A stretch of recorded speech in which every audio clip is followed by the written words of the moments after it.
Shalom saudara. Oke, hari ini kita akan belajar lagi, sebetulnya nyambung dari minggu lalu, tapi saya rubah judulnya, proses merubah hidup menjadi lebih baik. Jadi sebuah proses merubah hidup menjadi lebih baik. Begini,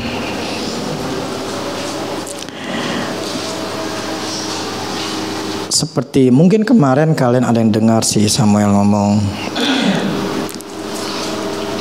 dan juga ada yang lain yang ngomong juga sama.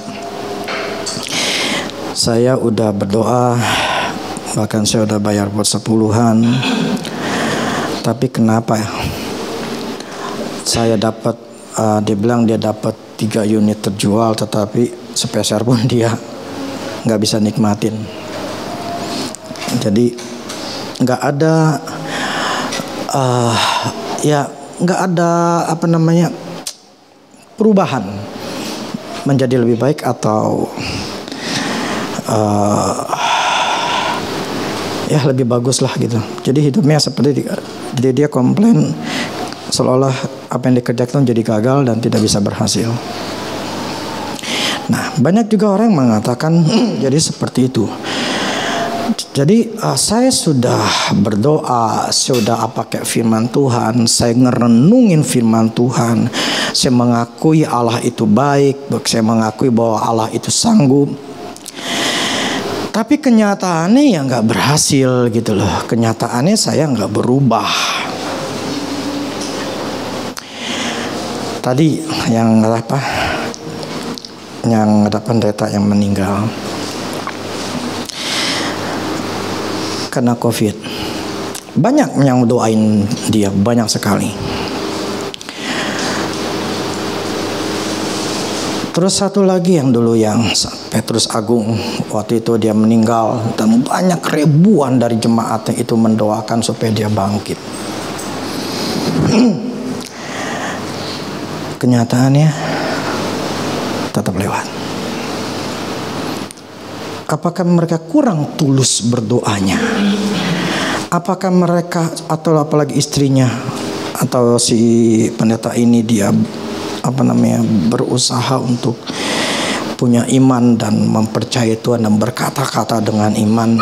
Saya yakin itu istrinya, suaminya, anak-anak dan orang-orang yang kenal dia itu semuanya pasti mendoakan dan dengan tulus ikhlas memohon, meminta kepada Tuhan supaya disembuhkan. Tapi kenyataannya berbeda. Nah, ini yang seringkali kita jadi bingung. Kok bisa gitu loh? Saya sudah berdoa, sudah sungguh-sungguh, tapi kenyataannya kok berbeda. Ya, seolah-olah orang itu mengatakan bahwa firman Allah itu ya not work, nggak bekerja, nggak berhasil gitu. Ya, soalnya kenyataannya memang tidak terjadi apa yang didoakan, apa yang diinginkan tidak terjadi gitu loh. Jadi ya itu jadi seperti sebuah misteri gitu. Kenapa kok Tuhan tidak sembuhin? Kenapa kok Tuhan tidak bangkitkan? Padahal kita sudah berdoa gila-gilaan, berjam-jam berbahasa roh, ngitarin segala macam gitu. Apa yang bisa dilakukan. Tetapi kenyataannya kok nggak bisa. Sehingga banyak juga ada orang-orang yang jadi kecewa sama Tuhan. Ya, termasuk orang yang ada di sini, kecewa sama Tuhan. Kecewa kenapa Tuhan tidak bertindak. Kecewa kenapa Tuhan tidak menolong. Kecewa kenapa Tuhan tidak menjawab setiap doa-doa saya. Padahal saya sudah mohon itu berhari-hari, berminggu-minggu, berbulan-bulan, bertahun-tahun. Tetapi tidak ada fakta bahwa itu terjadi.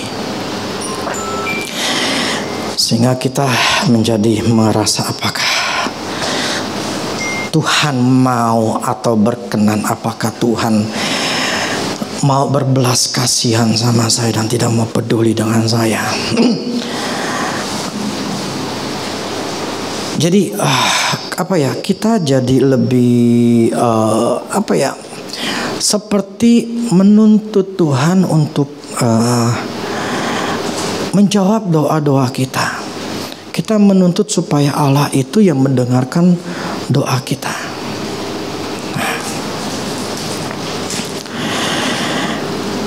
Coba saya buka dulu 1 Petrus 1 ayat 23.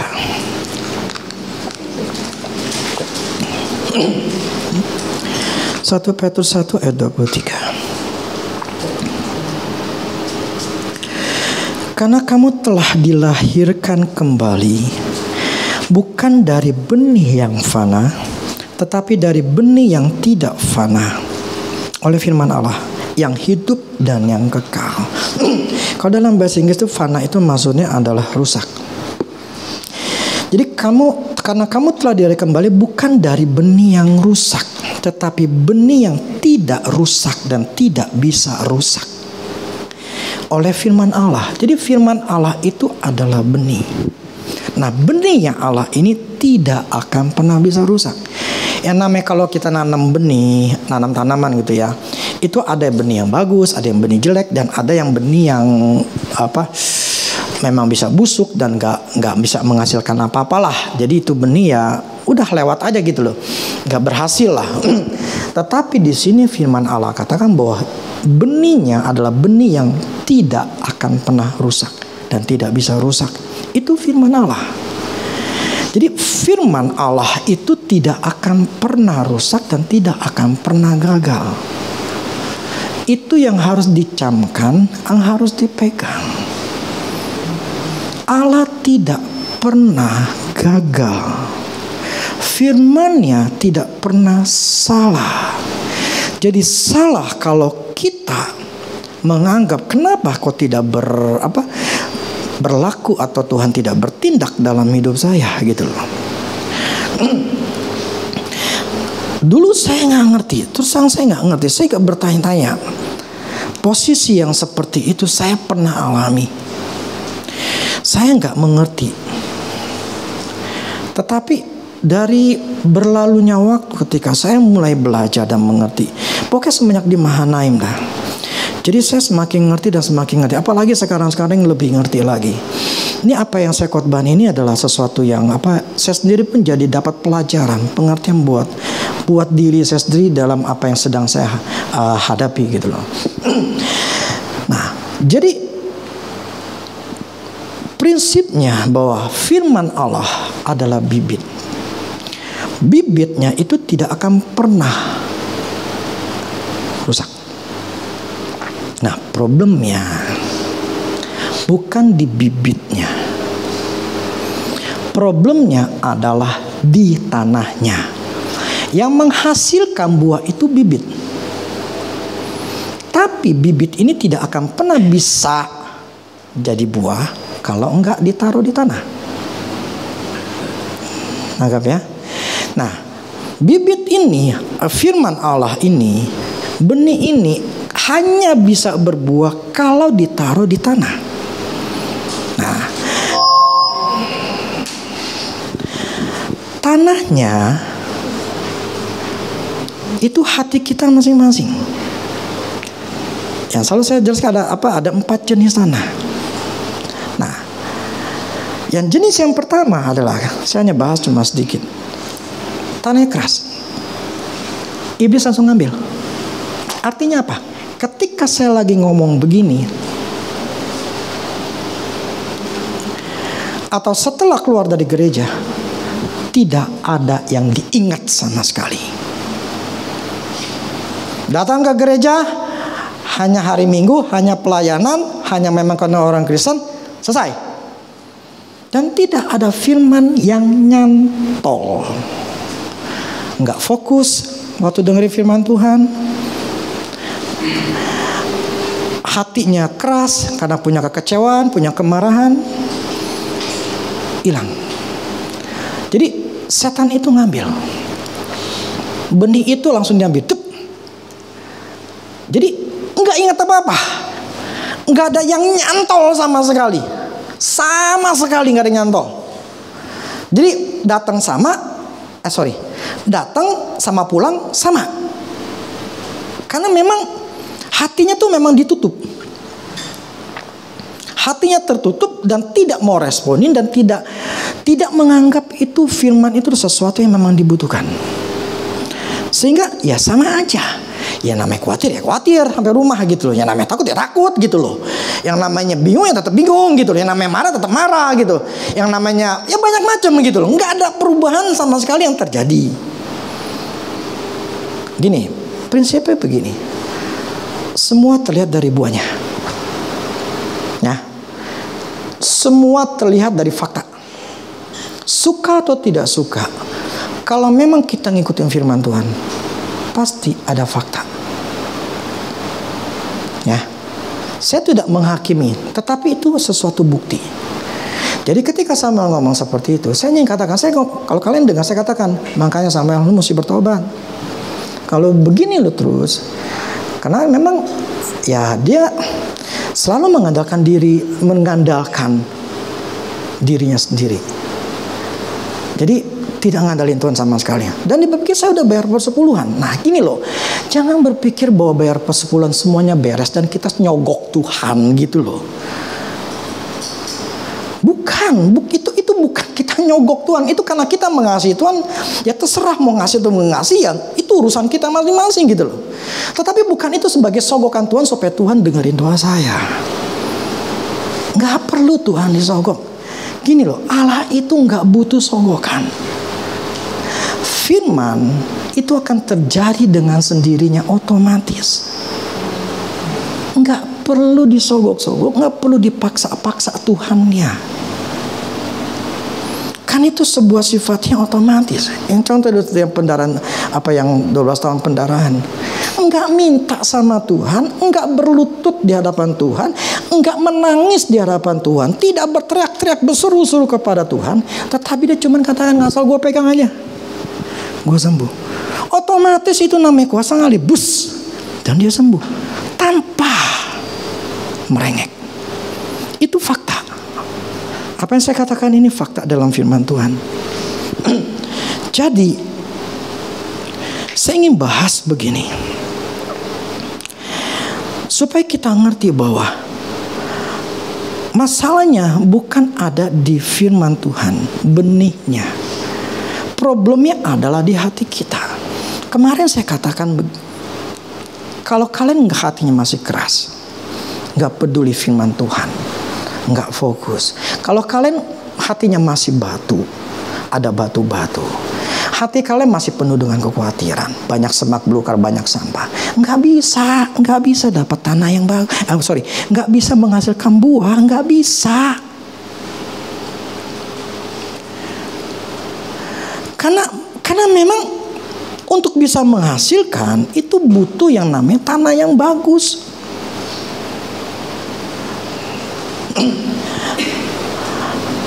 Kemarin apa maksudnya begini? Waktu kemarin berapa minggu yang lalu saya bicara masalah keguguran sama pengguguran dan keguguran. Walaupun saya tahu dan dikasih tahu, saya nggak akan panggil itu orang. Kenapa? Karena itu sifatnya adalah kerelaan hati. Karena itu ada kerelaan untuk mau bertobat, kerelaan untuk mau lepaskan dan merendahkan diri ngakuin dosa. Saya nggak akan, gini loh. Saya sebetulnya sangat-sangat tidak mau negor orang. Kalau terpaksa atau Tuhan maksa saya baru tegur. Loh, kok firman katakan kalau kita tahu dosa, kita seharusnya menegur. Saya negor di sini. Saya menegur di mimbar. Nah, kalau itu orang yang menutup telinganya, ya sudah. Itu urusan dia, bukannya saya. Karena dia mencintai, menyukai hidup seperti itu, ya sudah. Nah, tapi puji Tuhan ada yang respon, mendatangi. Nah, saya cuman hanya belajar di dalam dunia roh tuh apa sih gitu loh. Orang yang ngegugurin sama keguguran apa sih gitu loh.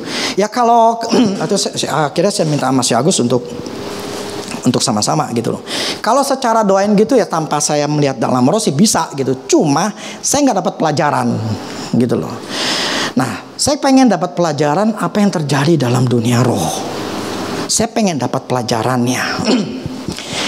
Nah, ternyata dari orang yang kegugurannya bukan maksud niat menggugurkan.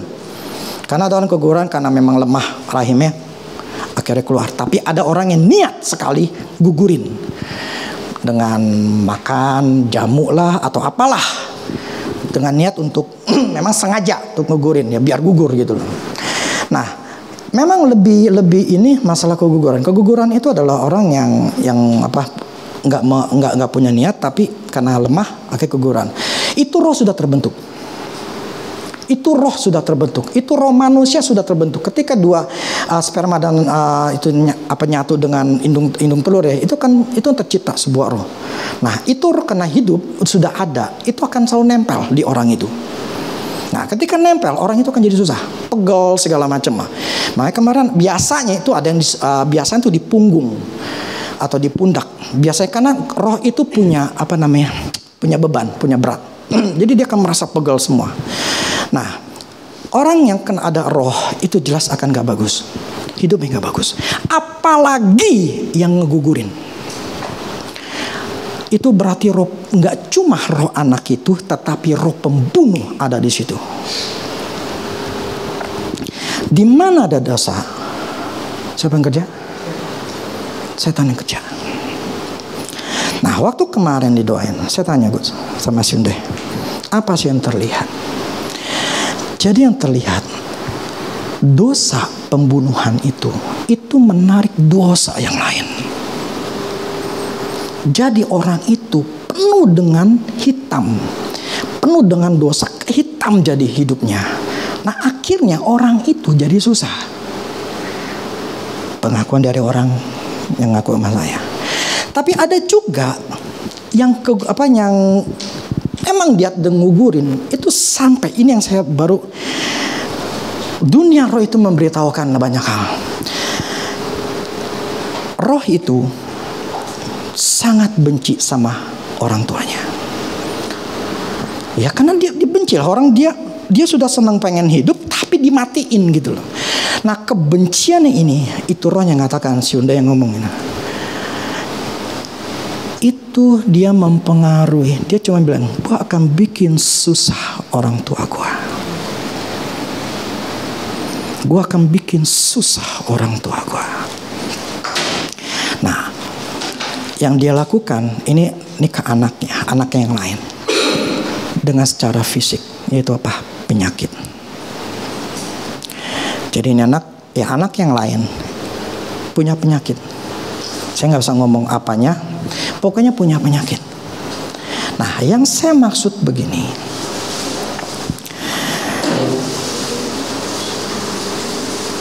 kalau kita sadar ada batu, ada belalang, ada dosa. Ketika saya tegur seperti ini dan kita tidak mau menyadarinya, dan tidak menganggap itu sesuatu yang dibereskan, hidupmu akan dikuasai dengan roh pembunuhan yang ngegugurin ya. Itu akan membuat hidupmu akan selalu susah. Ini saya ada di YouTube. Ya, saya nggak tahu percaya atau tidak percaya mereka yang nonton di YouTube adalah seperti itu. Ini dunia roh, percaya atau nggak percaya terserah. Tetapi prinsipnya adalah ketika ada keguguran dan mengugurkan, itu ada roh. Dan ketika ada roh, kotor orang itu. Apalagi itu perempuan, istri. Jelaslah. Selalu dikatakan di 1 Petrus itu katakan bahwa hai suami, kasihlah istrimu. Ya. Karena istri itu sebagai ahli waris, dan dikatakan supaya doamu tidak doamu supaya tidak terhalang. Yang membuat berhasil seorang laki-laki, suami itu gara-gara istri.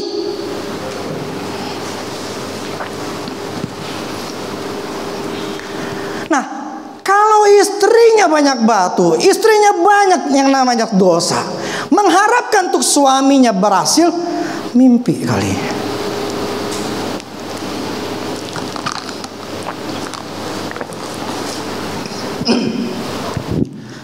Karena dia menciptakan, tadi katakan roh pembunuh itu menarik dosa-dosa yang lain ngumpul ke badanmu, badanmu jadi hitam.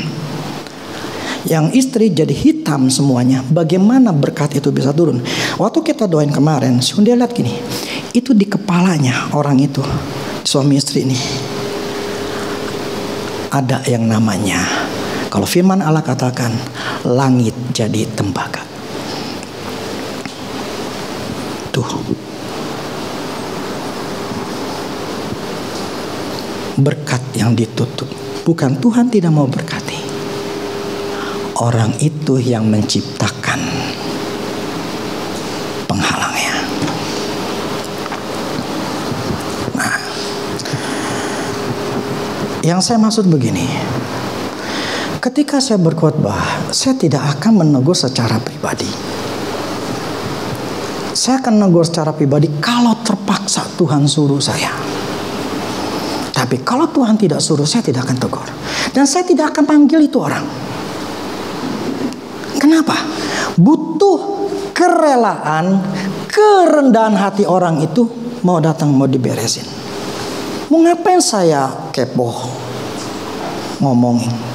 Lah orang itu nggak mau ngaku dong. Kalau orang itu nggak merasa atau nggak butuh, lah mau ngapain saya sok kepo gitu loh. Saya modelnya seperti ini. Jadi saya akan bicara di mimbar ini. Nah, bagaimana dengan orang-orang yang nggak ngerti? Prinsipnya begini, ketika ada orang keguguran atau menggugurkan, orang itu harus pisahkan itu rohnya. Suami minimal. Kalau ini kan di YouTube ya, banyak orang yang nggak tahu, yang nggak punya, maksudnya seperti kita bisa ngeliat di alam roh. Pisahkan itu di dalam nama Yesus. Pisahkan, kemudian ngomong kepada roh itu. Orang tuanya harus minta maaf kepada anak ini.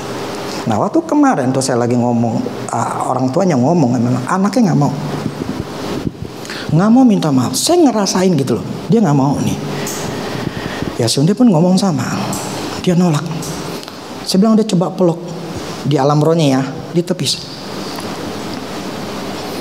Kenapa? Dia bilang sakit hati.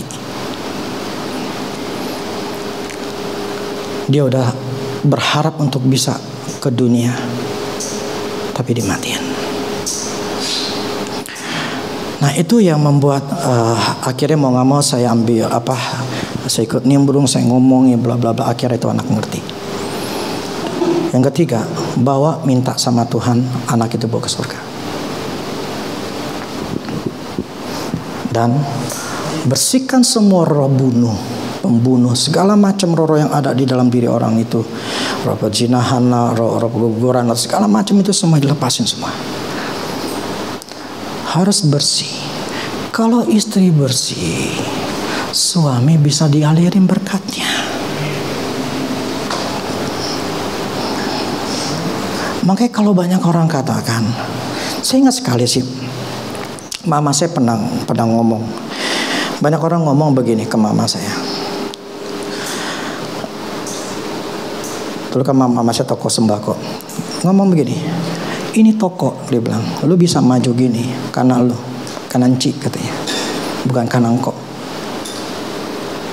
Ya, sejak dulu waktu mama saya menikah itu dalam kondisi utang.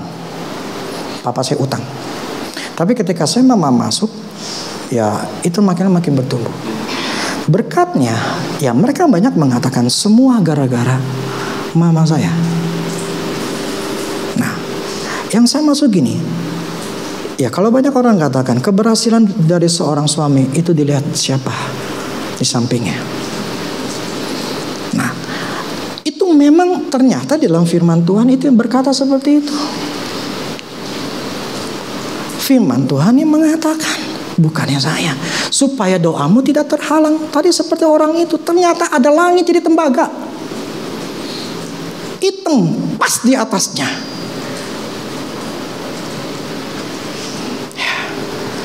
Dan memang faktanya susah. Nah, itu maksud saya respon. Orang itu meresponi, kita bereskan.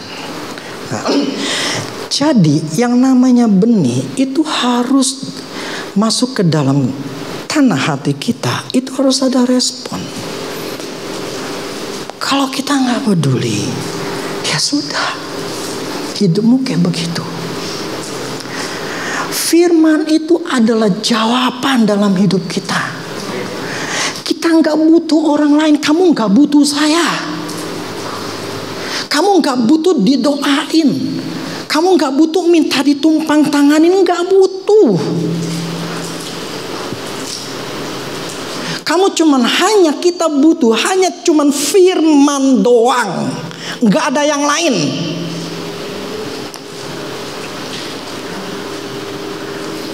Hidup dalam firman, hidupmu berhasil.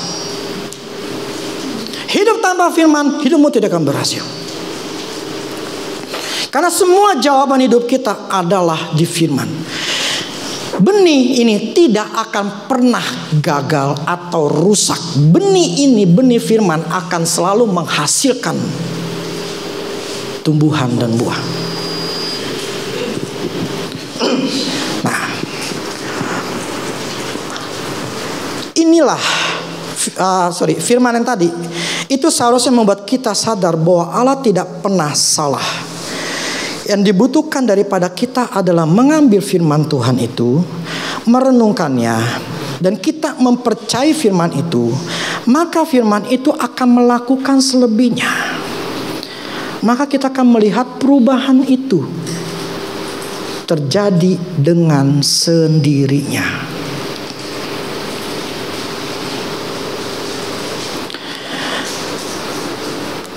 Tapi memang bukan berarti itu berjalan dengan mulus, ya, atau tanpa cobaan.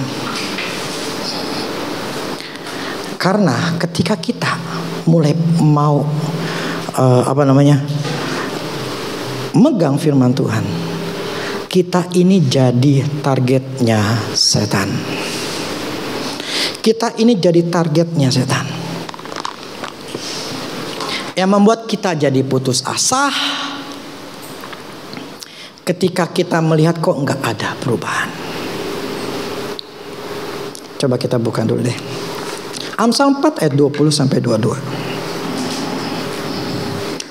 Amsal 4 ayat 20 sampai 22. Hai anakku, perhatikanlah perkataanku. Arahkanlah telingamu kepada ucapanku. Janganlah semua itu menjauh dari matamu, simpanlah itu di lubuk hatimu, karena itulah yang menjadi kehidupan bagi mereka yang mendapatkannya, dan kesembuhan bagi seluruh tubuh mereka. Di sini di Amsal katakan, perhatikan perkataanku. Kalau dalam Inggris itu pay attention, perhatiin gitu loh. Bukan ngelihat yang lain, ngelihat HP, ngelihat WA, ngelihat atau apalah. Arahkan telingamu. Jadi ketika kita lagi dengar seperti ini, ya arahin gitu loh. Coba saya lihat ya. Memperhatikan atau menyimak atau serius gitu.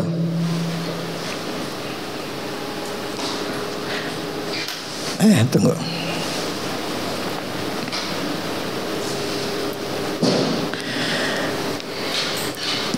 Let them not. Tunggu. Oke. Pokoknya memberikan perhatian, pay attention, and be willing to learn.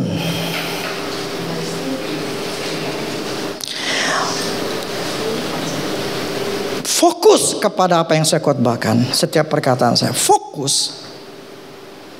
Kemudian apa? Willing to learn.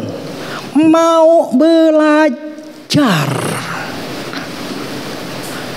Ini ketika saya lagi renungin ini, saya hubungkan dengan apa yang saya sedang lakukan. Dan Tuhan ngomong sama saya langsung, wah, berarti ini ya Tuhan ya. Dan akhirnya itu menjadi sebuah jalan atau sebuah tindakan yang saya harus lakuin. Nah, jadi kita punya keinginan untuk belajar. Open your ears to my saying. Buka telingamu untuk dengerin. Nah ini, do not let them escape from your sight. Jangan itu sini bilang kabur ya, atau hilanglah dari pandanganmu. Keep them in the center of your heart. For they are life. Karena mereka adalah kehidupan bagi mereka yang menemukannya. And healing and health to all their flesh.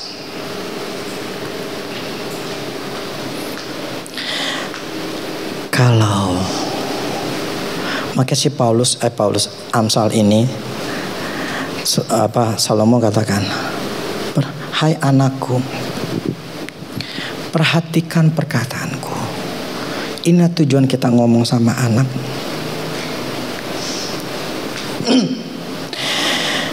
Karena di sini katakan itu akan menjadi kehidupan. Firman itu bukan menjadi kematian, tapi kehidupan bagi siapa yang dapat. Dan kesembuhan bagi seluruh tubuh mereka. Kalau dapat, kalau tadi dengar, perhatiin, pay attention, benar-benar pay attention. Arahkan telinga sungguh-sungguh. Mata selalu tertuju kepada firman itu, dipegang, disimpan di hati. Nah, barulah kau bisa mendapatkannya yang namanya kehidupan. Selama enggak dapat, firman itu tidak nyantol di hati, tidak akan ada kehidupan.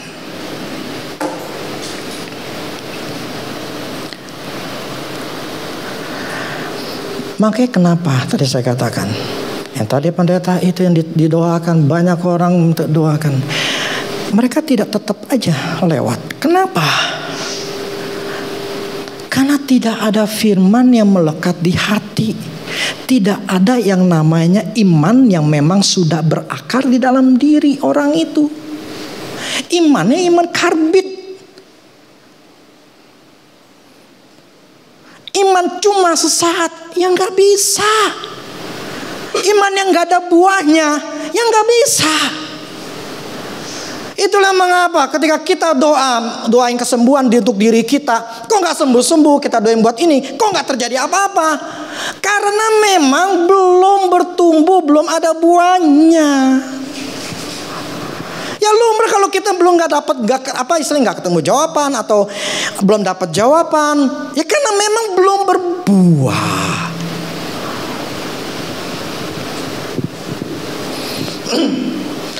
Kalau saya ingat sekali waktu masih kecil, pelajaran kita waktu masih kecil bilang begini, peribahasa, lebih baik mencegah daripada mengobati.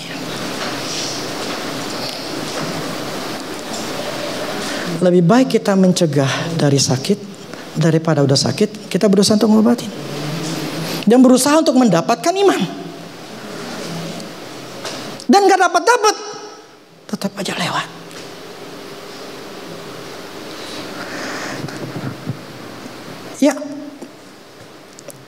Ya katanya si pendeta itu karena dia dulu hidupnya gak bagus, ya badan di dalamnya tuh udah nggak bagus gitu loh. Jadi dia meninggal karena COVID, karena memang ada penyakit bawaan. Nah istilahnya ya penyakit bawaan itulah yang tubuhnya itu nggak kuat untuk bisa menahan penyakit itu. Nah Dan kalau orang itu tidak berfokus kepada firman mengenai kesembuhan, ya gak bisa sembuh. Andrew Wommack, dia mempelajari yang namanya kesembuhan. Itu bukan berhari-hari, itu berminggu-minggu, berbulan-bulan, dan bertahun-tahun. Makanya lumrah dia punya penyakit apapun juga yang menyerang dia, 2 jam, paling lama dia bilang 2 jam sembuh. Dia pernah katanya patah tulang, dia pernah flu lah, pernah apalah segala macam. Pernah penyakit yang namanya di kuping, itu penyakit kanker kulit atau apa. Dia lagi doain orang, ya, itu orang mengalami penyakit yang sama persis sama dia. Apakah itu enggak membuat jadi feel guilty? Gua doain dia, gua masih sakit. Dia bilang enggak. Saya tetap pegang firman Tuhan. Dokter bilang harus dioperasi, dia bilang enggak. Akhirnya apa? Sembuh. Jadi tidak mudah untuk kita bisa langsung ngomong, Tuhan pasti memberkati, Tuhan pasti buka. Tunggu dulu.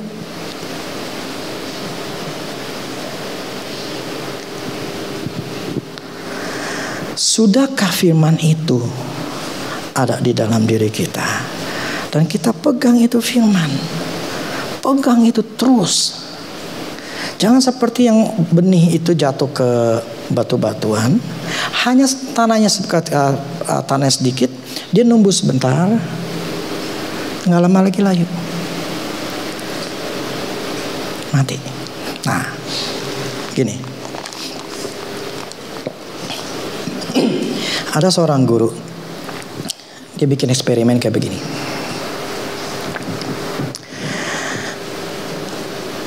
Ada 2 botol gelas gitu ya. Nanam pohon tomat. Jadi dua botol gitu ya. Ada 2. Satu itu kurang lebih, anggaplah kurang lebih dia 1 inch itu anggaplah 2 cm deh ya. Walaupun 2 cm kurang. Nah, yang satu lagi, jadi 2 cm kurang lebih segini tanahnya. Jadi benihnya ditaruh di tanah seperti ini.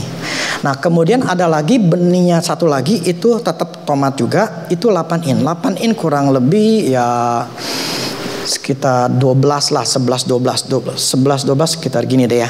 Oh, segini nih. 8 kali lipat lah, kurang lebih segini. Jadi bisa dibayangkan cukup tinggi gitu loh. Satu segini, satu segini. Nah, pertanyaan saya begini. Jadi ditaruh di jendela yang sama, dengan sinar matahari yang sama, dengan air ukurannya sama. Pokoknya nggak dibedain, cuma hanya beda cuma tanah. Nah, pertanyaan saya gini, mana yang tumbuh?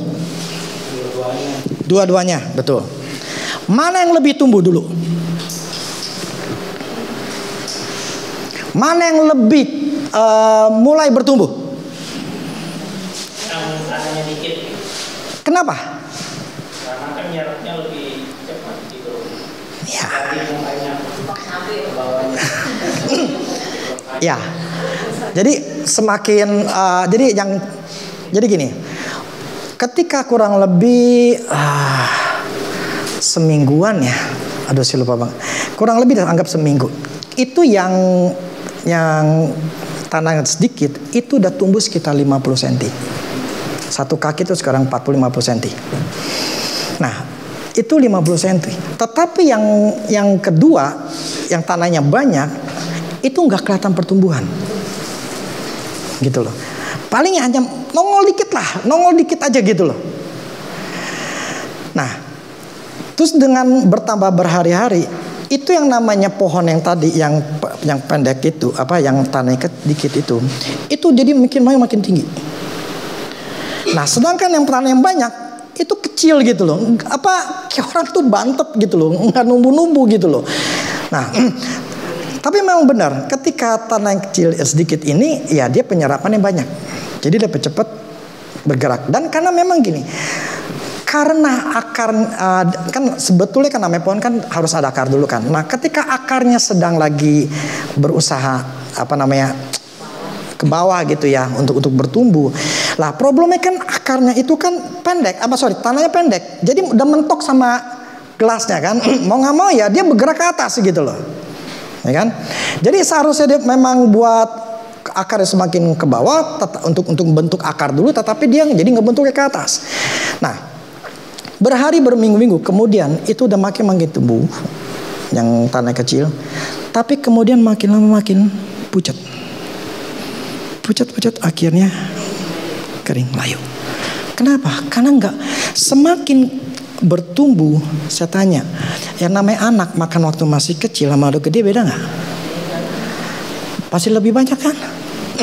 Demikian tuh pohon. Jadi ketika dia butuh makanan yang banyak, nah sekarang tanahnya dikit, bagaimana dia bisa mendapatkan makanan yang banyak? Nah, akhir lama-lama ya mati. Nah, sedangkan yang tomat yang dengan tanah yang hampir 11-12 cm itu pertama memang nggak ada pertumbuhan, tapi lama mulai kecil. Nah, jadi yang satu udah tinggi kelihatan, yang satu masih kecil doang gitu loh.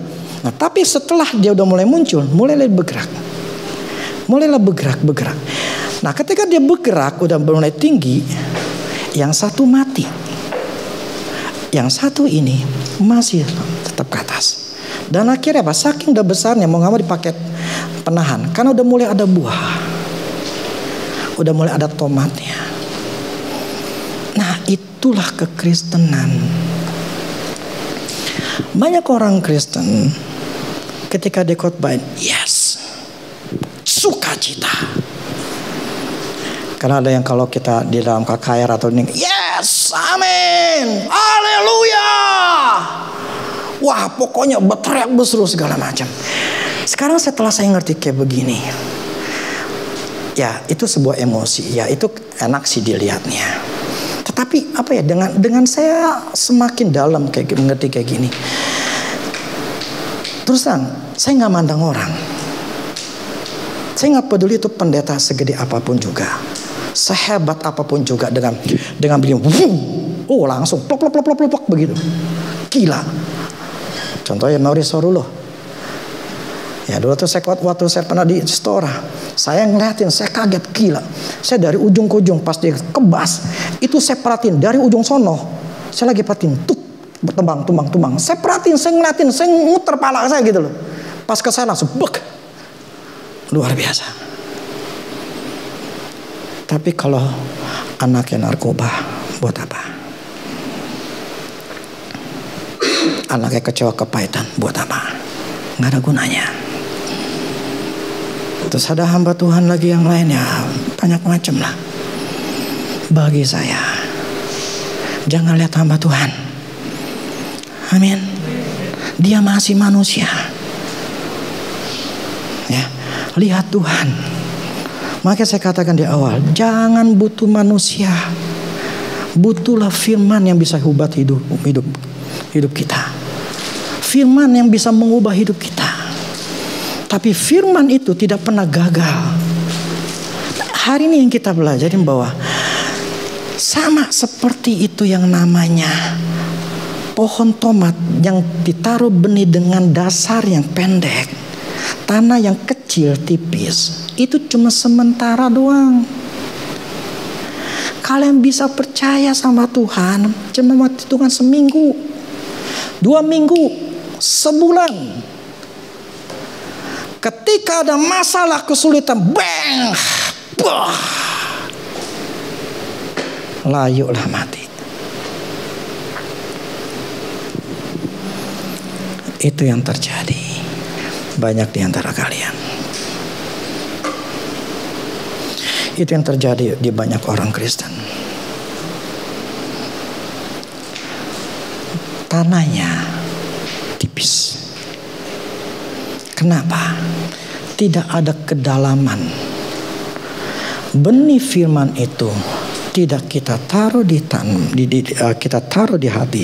Kemudian learn, ya, dipelajari, direnungkan. Sampai itu yang namanya akarnya itu mulai masuk ke dalam hati kita. Contoh begini.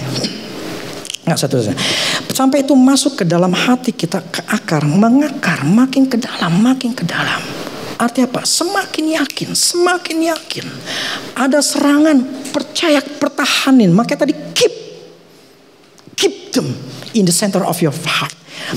Pegang, simpan gitu loh di dalam hati kita. Jadi apapun juga pegang.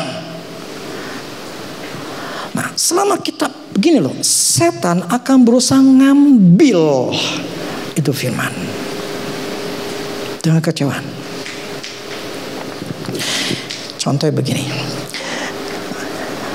di bawah dulu waktu saya tinggal sini itu kan pasti buat tangga tuh kan ada rumput-rumput kecil, ya kan, pernah lihat kan? Ada di rumah kita ada rumput-rumput kecil. Pertanyaan saya begini, kita gampang nyabutnya pada waktu masih kecil atau sudah gede? Kecil kan, otomatis ketika masih kecil kita cabut, gampang. Tapi kalau udah gede, setengah mati, ada satu tuh, itu udah masuk ke ke tangganya ya. Itu saya cabut nggak bisa. Jadi saya tarik nggak bisa, karena udah masuk ke tangga, udah nggak bisa. Jadi ya paling cuman patah. Tapi karena akarnya masih ada di situ, numbuh lagi. Artinya apa? Kalau lagi sebuah kondisi. Kalau hati kita firman Tuhan itu sudah di dalam diri kita berakar kuat, sekalipun setan mengambil, mau cabut dengan berbagai macam situasi, contoh COVID lah kita jadi takut, contoh apapun juga, ketika dia mau cabut, kita enggak terpengaruh, enggak bisa tuh setan nyabut. Kenapa? Sudah ketanam, gue udah percaya. Gue udah percaya, gak mungkin enggak gitu loh. Lu mau ngomong apa, gue gak percaya lo setan. Gue percaya Tuhan ngomong kayak gini, gue udah yakin. Gak bisa dicabut.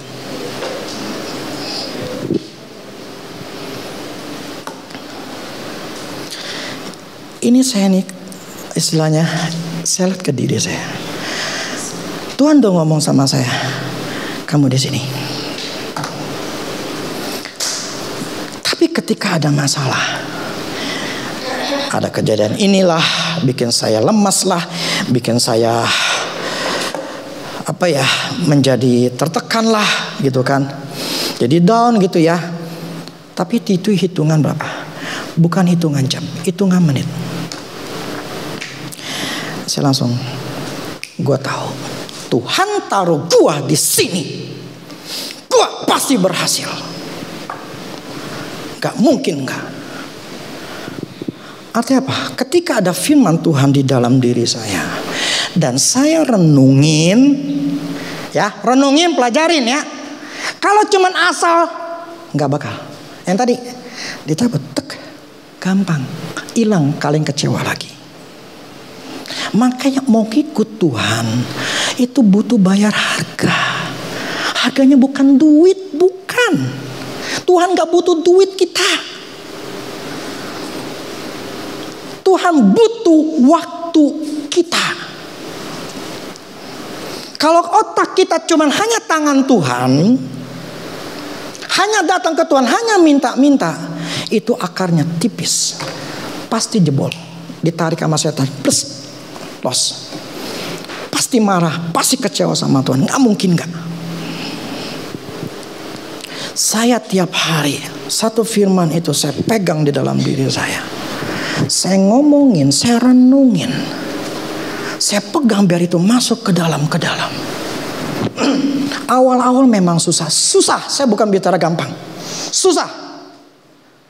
Tapi karena saya meluangkan waktu, bayar harga, cari Tuhan, saya bisa kuat. Kalau nggak cari Tuhan, nggak mungkin kuat, nggak mungkin. Mana yang lebih penting, kerjaanmu kah? Dosamu kah?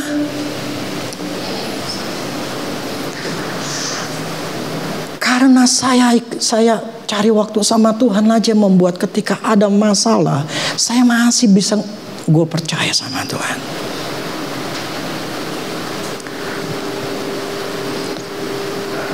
Saya mesti nggak boleh dalam hitungan menit, saya mesti dalam hitungan detik. Saya harus sadar. Smith ngomong sama saya soalnya, Rudy, kamu jangan bodoh. Tuh, Smith ngomong saya jangan bego ya. Jaga pikiranmu. Karena begini, kalau saya membiarkan otak saya takut, khawatir, atau mikirin masalah, itu bikin lama.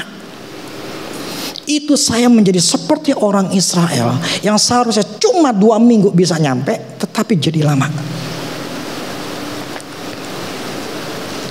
Jadi saya harus mensetel dengan mudah, dengan cepat, bukan mudah, dengan cepat sadar, mesti ke Tuhan. Firman ngomong apa? Mesti seperti itu. Nah, ketika saya cepat sadar, saya jadi cepat tahu arahnya gitu loh, nggak kesono gitu loh.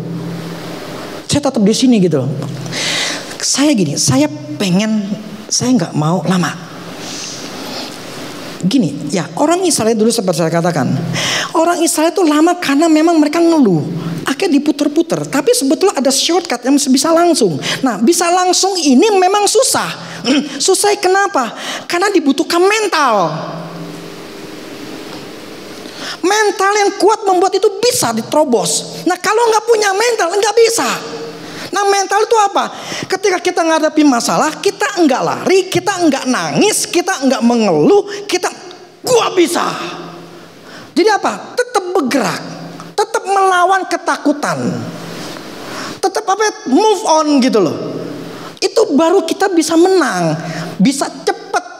Nah, kalau enggak yang lama gitu loh. Jadi kalau saya setting diri saya, gua nggak boleh begini. Gue mesti dapetnya cepat. Gue nggak mau tahun depan. Gue maunya tahun ini. Gue nggak mau lama-lama. Karena gue tahu bukan masalah di Tuhan, janjinya Tuhan, tapi masalah di gue nih, di otak gue gitu loh. Jadi saya berusaha, saya katakan berusaha, nggak gampang. Saya berusaha untuk mengendalikan otak saya. Kendalikan. Supaya apa? Supaya saya tidak lari atau jadi tertekan. Saya harus berbalik secepatnya. Saya pengen masuk ketenangan dengan mudah, dengan cepat. Bukan dengan mudah, dengan cepat. Karena tetap nggak mudah. Karena waktu kita mau ke tanah Kanaan, itu ada namanya raksasa yang gede-gede. Itu yang harus dilawan. Nah, raksasa yang gede itu problemnya adalah di depan kita, apa yang kita hadapi, yang bagi kita ini susah. Karena memang faktanya susah. Entah itu bicara modal, entah itu bicara pengetahuan, entah bicara apapun juga, itu memang gede gitu. Itu raksasanya gede, bukannya kecil gitu. Jadi orang Israel saat itu, mereka tuh mau gak mau diputar sama Tuhan. Karena orang Israel bilang, itu bangsa enak, itu gede-gede makan manusia. Karena memang faktanya gede.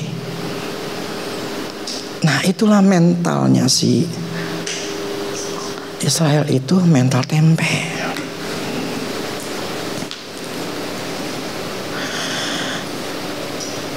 Makanya saya harus ngegedein mental saya. Kalian harus ngegedein mental kalian. Kalau nggak, kalian nggak akan bisa, nggak bisa lolos. Kita lihat nanti tahun depan.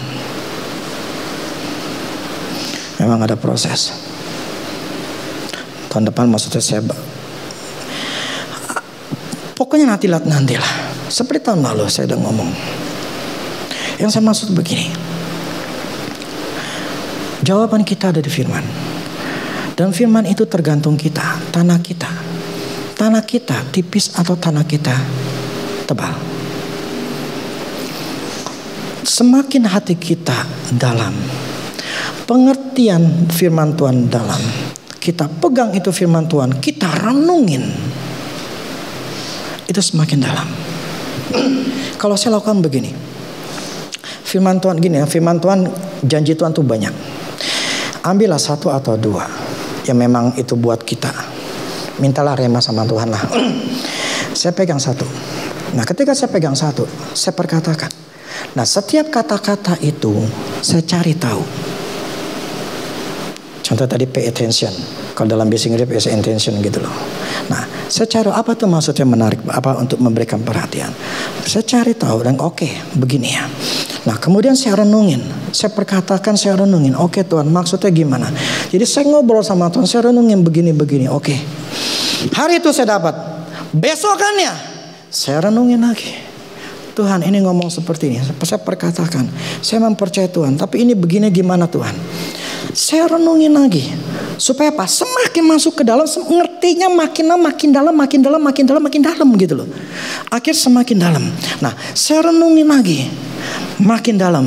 Nah, problemnya begini, ketika kita lagi renungin, kan masalah nggak mungkin berhenti gitu loh. Masalah selalu ada, kebutuhan selalu ada. Nah, pada waktu itulah, saat itulah, ketika ada masalah seperti itulah yang tiba-tiba nyerang ke kita. Disitulah kita harus mempertahankan, to keep, memegang, menyimpan itu firman. Dibandingin nyimpan ketakutan, nyimpan masalah itu dalam hati. Dengan simpan firman Tuhan. Tuhan ngomong gua sama seperti ini. Terus terang, kalau nggak ada firman Tuhan seperti ini, yang saya nggak ngertiin, saya udah goyah. Saya udah goyah. Tapi karena saya mengandalkan firman Tuhan, saya nggak ada orang sama sekali yang saya bisa ajak ngobrol. Saya kadang-kadang di sana kan saya ada sport club. Itu di bawahnya ada tempat aerobik, ada fitness. Itu depannya ada meja segala macam. Saya duduk di situ. Saya sambil duduk, saya menganggap di depan saya ini adalah Roh Kudus. Jadi saya ngomongin, Roh Kudus, ini saya begini. Ini sebetulnya saya harus ngelakuin apa sih? Saya ngomong, saya ngobrol. Saya mencari tahu salah saya di mana dan apa yang saya harus lakuin. Itu jadi ketika saya ada masalah, saya cuma ngobrolin aja. Roh Kudus, ini kayak begini nih. Ini saya ngalamin gini. Ini bikin saya pusing nih. Ini gimana? Dia kan jelasin, kamu tuh salahin begini, kamu seharusnya begini-begini. Nah, akhirnya saya ketemu jawaban. Dan ketika saya ketemu jawaban, seolah tuh ada sesuatu yang lepas gitu di pikiran saya yang tadi kan tiba-tiba plong gitu loh. Dan akhir ketika saya bangun, hati saya tenang. Tenang. Kenapa? Saya udah ketemu jawaban. Nah, itulah artinya kita itu merenungkan firman Tuhan. Kita pegang firman Tuhan, kita pegang janji Tuhan, kita simpan firman Tuhan, biar itu masuk sampai ke dalam akar kita. Sehingga ada apapun juga, kita gak bisa dicabut. Itu firman Tuhan gak bisa dicabut. Gak bisa dicabut. Sama seperti kalau kalian di Mahanaim, kalau kalian memang sudah tertanam sangat dalam, apapun gak bisa bikin kalian keluar.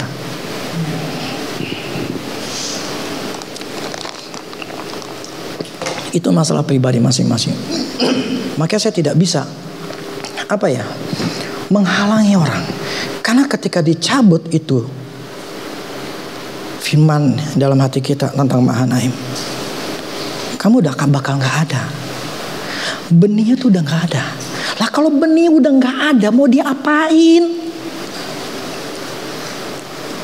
Anggap gak? Karena tuh benih kepercayaan itu udah gak ada. Mau diapain? Gak bisa dipertahanin, gak bisa. Gak bisa.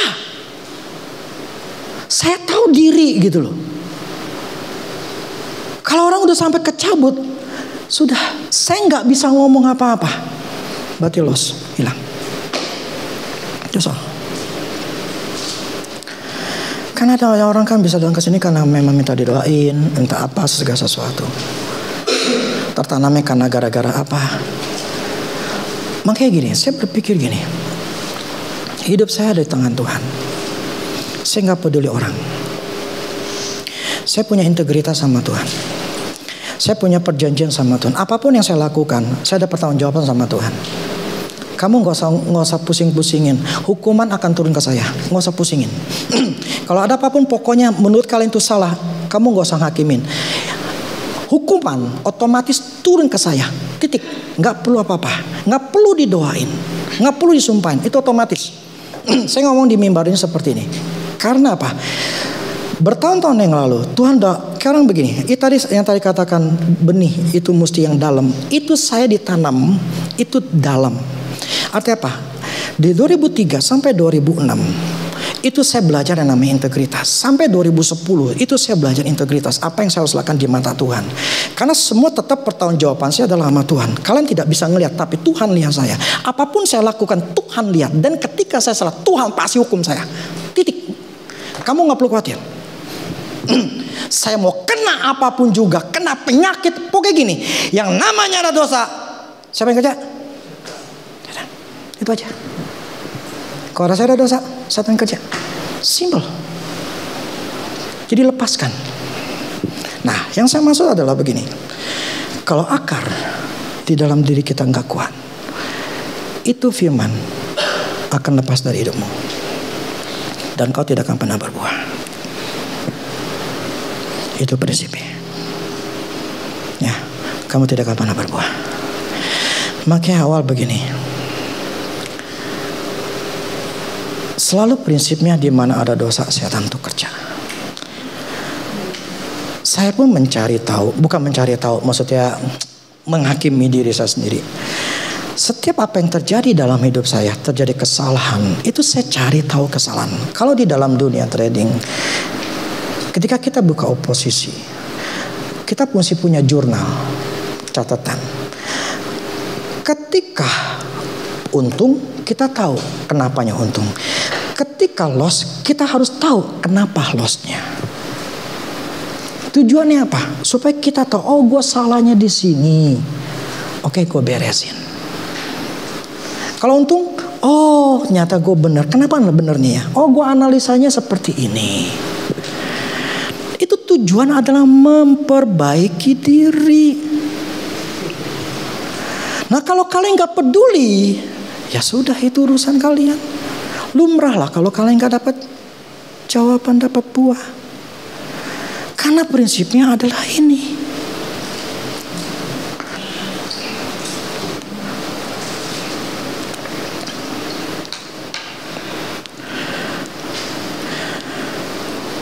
Kebanyakan dari kita tidak suka. Itu namanya pengakaran.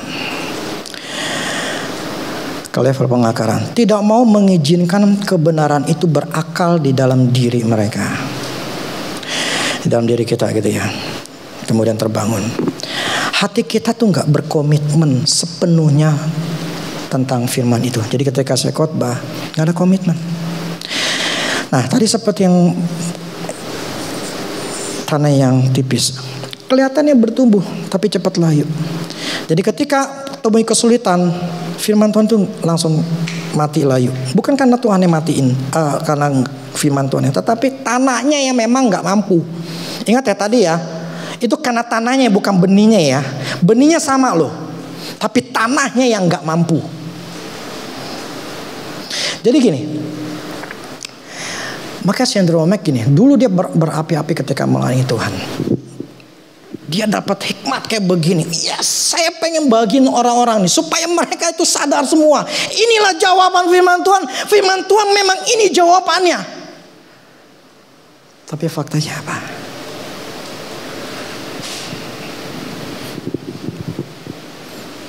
Hanya sedikit.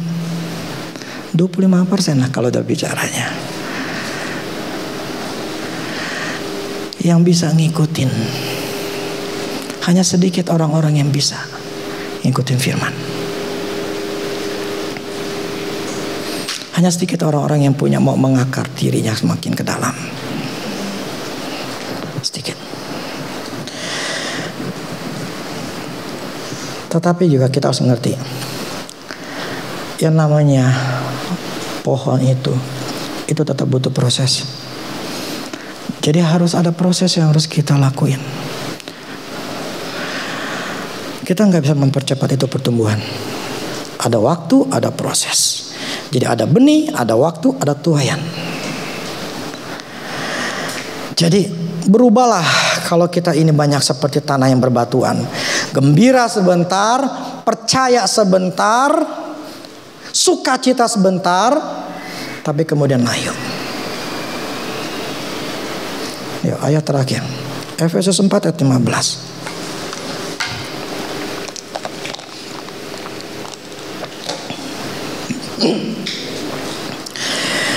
Tetapi dengan teguh berpegang kepada kebenaran di dalam kasih, kita bertumbuh di dalam segala hal ke arah Dia. Berpegang teguh kepada kebenaran. Akibat berpegang kepada kebenaran, kita bertumbuh dalam segala arah, dalam 5 aspek hidup kita. Bukan cuma uang. Sekali lagi, uang itu di nomor terakhir, ya. Nomor terakhir, nomor 5. Nomor 1 dulu, yaitu Tuhan. Nah, problemnya kalau nomor 1 nggak ada, ya mau gimana yang lain. Gini loh, hidup kita nih masing-masing punya kelemahan.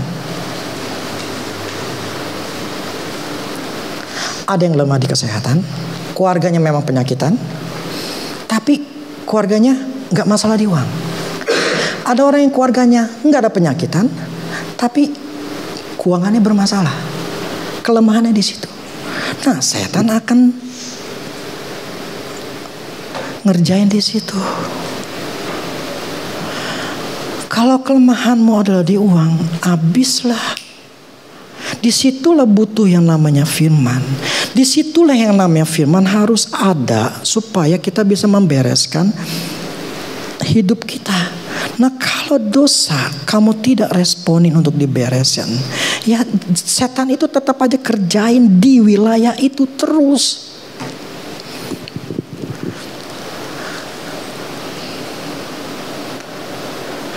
Ketika saya lagi pelajaran gini, Tuhan kasih tahu saya begini. Semakin engkau jadi gini, yang kemarin saya katakan di apa yang kisah apa tuh bambu. Bambu memang prinsipnya kayak begitu. Dia tuh nggak langsung ke atas, dia ke bawah dulu. Jadi dia nanam ke bawah, akarnya ke bawah dulu. Jadi semakin ke dalam gitu. Nah, kemarin waktu saya di tanah saya waktu saya lagi bangun, itu akarnya ada semeter. Jadi langsung ke meter. Itu bisa ada yang malah lebih dalam gitu, ada sampai 2 meter. Nah, tukang saya katakan gini, yang namanya bambu itu mesti diambil paling bawah. Pokoknya maksudnya benar-benar sampai akar yang terbawah itu harus diambil. Kenapa? Kalau nggak diambil, sisain, dia muncul lagi. Itu hebatnya bambu. Jadi dia akan bisa bertumbuh lagi. Jadi kita potong nih setengahnya, dia bertumbuh lagi gitu loh. Jadi waktu itu benar-benar digali sampai dalam, sampai dapat benar-benar total, udah nggak ada akarnya, baru ya kan. Jadi kalau bambu itu ke bawah dulu, dia baru ke atas. Gitu loh. Nah, hidup kita sebetulnya kalau pengen bertumbuh ke atas, ke bawah dulu. Kalau hidup kita mau bahagia, firman itu harus ke bawah dulu, tertanam di dalam diri kita. Firman itu harus berakar, bertumbuh, bersama Kristus. Kalau firman katakan gitu loh, kita nih harus bertumbuh supaya bisa menghasilkan. Tanpa firman itu mau akan susah. Itu aja. Jawabanmu hanya ada di firman. Tidak di tempat lain, bukan di surga, tapi di bumi, yaitu di firman Tuhan. Ada di HP-mu. Ini bagi yang memperhatikan. Gini loh.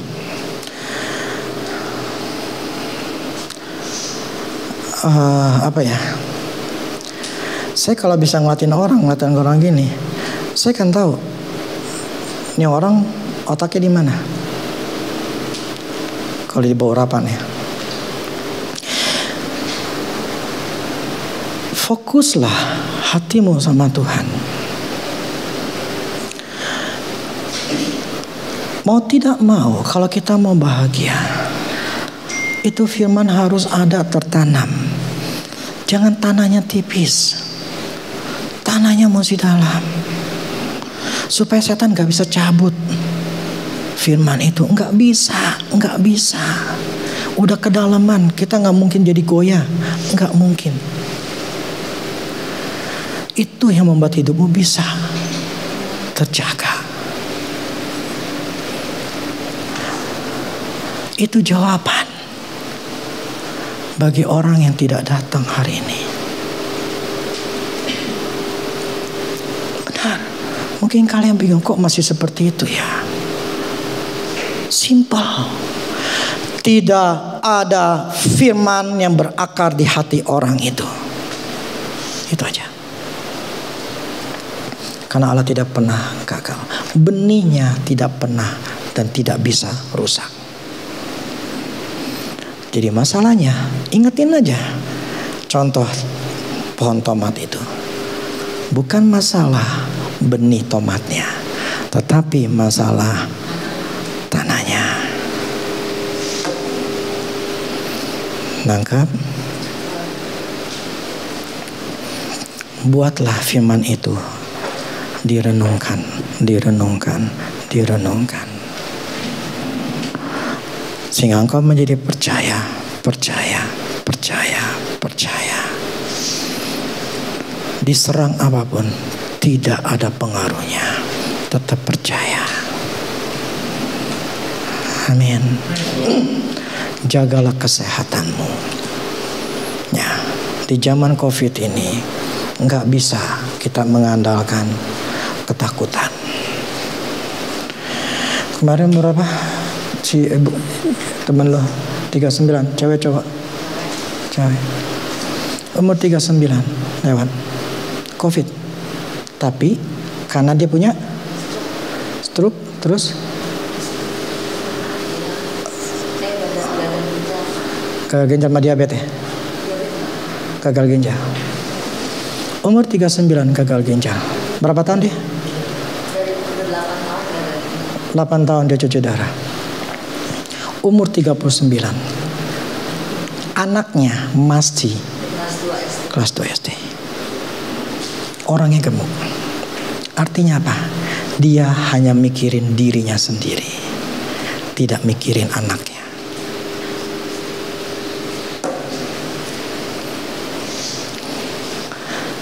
Jagalah dirimu. Lebih baik mencegah daripada ngobatin. Amin. Makanlah. Kalau kamu makan yang lain gak masalah. Makan apa aja boleh, tetapi harus diimbangin. Yang namanya gizi itu semuanya harus rata. Gak boleh cuma makan misal kambing-kambing berhari-hari. Itu salah. Itu gak boleh. Supaya kita ini tetap sehat. Tetaplah olahraga. Saya aja tiap hari, hampir tiap hari lah saya jalan kaki. Saya jalan kaki, saya ngobrol sama Tuhan, saya ngucap syukur. Tapi saya tiap seminggu bisa sekali atau 2 kali saya berenang. Dan ketika saya jalan tuh ada matahari. Itu buat kesehatan saya. Saya menjaga diri saya bukan karena saya pengen panjang umur, kagak. Tahu nggak? Sakit itu nggak enak. Rumah sakit mahal.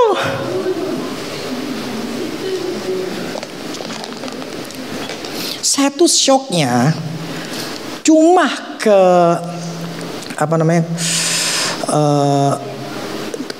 gawat darurat UGD itu 3,5 juta. Itu cuman sejam atau 2 jam. 3,5 juta saya buang duit, cuman hanya dikasih oksigen, cuma diomongin bla bla bla bla, terus pulang. 3,5 juta. Mendingan gue ke Bali 3,5 juta. Sejak itulah saya syok sama penyakit. Bukan masalah uangnya, salah satu uang itu nomor 2. Tapi gak enaknya sakit. Ini kemarin saya habis disuntik vaksin. Saya kemarin nyuci motor itu udah kelaparan gitu ya, udah lemas. Wah, saya udah ngeri. Maksudnya gini, namanya udah habis vaksin, udah nggak makan, capek ini, gue mesti jaga nih. Saya benar-benar akhirnya saya tidur.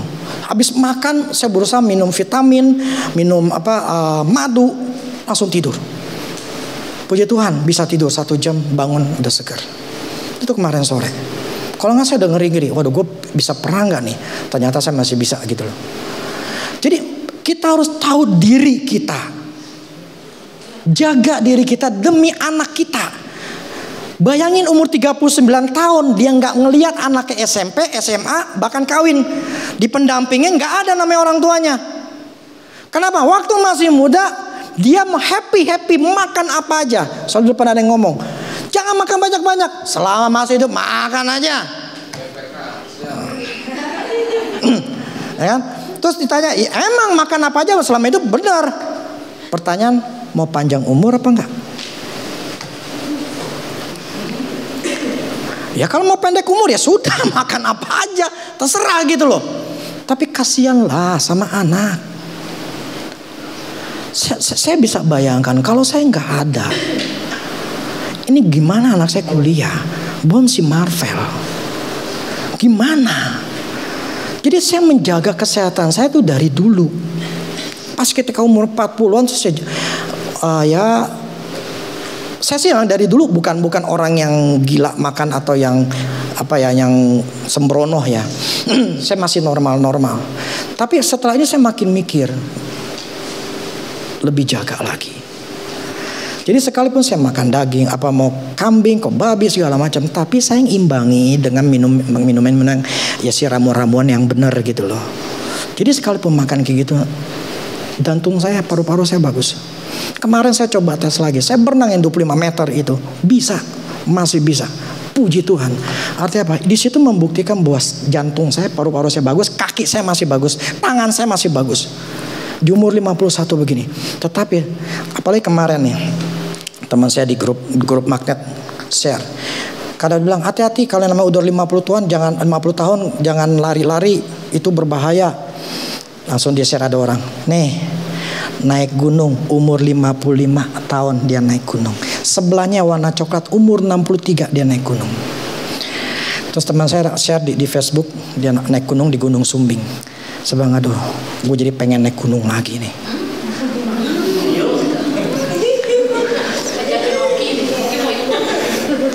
Keberatan Ki sama perut. Enggak, terus terang saya jadi pengen. Dulu saya tuh sama si Kyle, emang saya lagi susah sih. Susah maksudnya saya berak-berak waktu itu. Tapi bisa lewat. Nah, istilah itu nggak, maksud saya begini. Umur itu kalau kita bisa jaga kesehatan, kita tetap kuat. Amin. Jadi bukan masalah umur, masalah kita jaga nggak diri kita, itu aja. Jadi makan yang benar, otak juga mesti benar, nggak boleh stres, nggak boleh takut, nggak boleh khawatir. Nah itu membuat kita imun kita bagus, semua badan jadi bagus gitu loh. Itu saya jaga roh, jiwa dan tubuh saya jaga. Pengen ya saya 88 tahun. Saya pengen seperti Smith. Pengen ya saya. Tapi saya tahu Smith itu jaga diri banget. Ya saya harus menjaga diri sama seperti dia. Saya pengen umur-umur gitu. Saya ingin tetap kuat. Smith meninggal itu kuat, bukan dalam keadaan penyakitan. Banyak hamba Tuhan yang hebat-hebat. Contoh Catherine Kuhlman atau yang lain, itu mati penyakit. John Gillette mati yang luar biasa, saya bilang apa bakteri atau virusnya mati di tangannya, itu pun mati karena stroke. Yang saya tahu yang bisa mati dengan tenang tanpa penyakit itu Smith. Tapi hamba Tuhan yang hebat-hebat luar biasa, jenderal-jenderal Allah itu luar biasa semua. Makanya saya bilang, saya ketika baca kayak begituan, sekarang saya ngerti. Udahlah, nggak perlu minta gitu-gituan, kuasa mukjizat lah, bla bla, wah luar biasa, bung, babak, terus semuanya pada gimana? Gue nggak butuh gituan. Yang penting gue hidup dalam firman. Amin. Yang penting hidup dalam firman, itu aja. Saya nggak butuh namanya pujian. Yang penting 5 aspek hidup saya sehat semuanya. Tuhan sehat, hubungan sama terus keluarga saya sehat, anak-anak semuanya sehat, nggak ada masalah. Terus tahu nggak si siapa tuh orang terkaya di dunia? Bill Gates. Cerai. Sekarang nomor 4. Ya dulu tuh 1, sekarang udah turun. Cerai. Udah 27 tahun. Mau kurang apa lagi duitnya? Triliunan. Gak bakal habis. Tapi memang dia hebat. Jiwa sosialnya luar biasa. Padahal berdua tuh bikin jiwa sosial hebat. Yang saya maksud itu, uang itu nomor terakhir pakai urutannya. Pertama adalah Tuhan, yang kedua adalah keluarga, yang ketiga apa? Kesehatan, keempat kerjaan, kelima uang. Itu 5 urutan yang gak boleh dirubah-rubah. Kalau kita sehat bisa kerja. Makanya tuh iklannya apa di radio? Radio apa tuh? Sonora. Nah itu ya seperti itu. Situnya ngomong ya, kalau dengan bekerja kita bisa menghasilkan. Ya kalau kita sakit mana bisa dapat kerjaan. Makanya jagalah kesehatan supaya masa tuamu masih bisa buat nyokolain anak. Jadi janganlah merusak tubuhmu. Amin. Sayangin. Oke, saya harap kita semuanya ngerti. Jadi mulailah bikin firman Tuhan itu, benih itu berakar. Ya, makin dalam. Renungin makin dalam, makin dalam. Itu tidak akan membuat kamu stres. Kamu akan jadi semakin percaya dan percaya dan percaya dan percaya dan percaya, sehingga keluar sebagai pemenang. Amin. Oke ya, musik.